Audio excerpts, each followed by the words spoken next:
Sindh high court ने super highway पर सरकारी जमीनों पर कब्जे खत्म कराने पर हंगामा आराई के केस में 3 मुल्जिमान की सजा मुअत्तल कर दी है। सिंध हाईकोर्ट की जानिब से इकदाम उठाया गया है। सुपर हाईवे पर सरकारी जमीनों पर कब्जे खत्म कराने पर हंगामा आराई के केस में 3 मुल्जिमान की सजा को मुअत्तल कर दिया गया है। मजीद जानेंगे डॉन न्यूज़ के नुमाइंदे शफी बलोच से। शफी, क्या तफसीलात है? जी, सिंध हाईकोर्ट में 3 मुल्जिमान की जानिब से जो है वो ट्रायल कोर्ट की सजा के खिलाफ जो है अपील की समाअत हुई, जहाँ पर अदालत ने जो है वो अपील मंजूर करते हुए तीनों मुल्जिमान की जो वो 1-1 लाख रुपए में जो है जमानत मंजूर कर ली है। चूंकि मुल्जिमान की जानिब से मुकदमा खत्म करने की भी सजा की गई है, लेकिन अदालत ने जो है वो इन मुल्जिमान की जो है दरख्वास्त जमानत मंजूर कर ली है।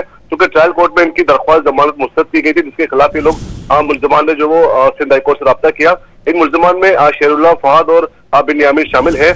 मुल्जिमान को दी गई सजा में जो वो कानूनी तकाजे पूरे नहीं किए गए और इस पर जो है वो समीउल्लाह को वकील जो है उनकी जानिब से इस्तदा की गई और कहा कि ये सजा जो है वो खत्म करार दी जाए, जबकि दूसरी जानिब इस्तग़ासा की जानिब से जो है वो इस फैसले की दरख्वास्त की मुखालफत की गई और बताया गया कि ठोस शवाहिद की मौजूदगी में मुल्जिमान के खिलाफ जो है वो मुकदमा दर्ज किया गया था और इस पर अदालत ने जो है वो आज मुख्तसर हुक्मनामा जारी कर दिया है। जी, बहुत शुक्रिया शफी बलोच इन तफसीलात के लिए।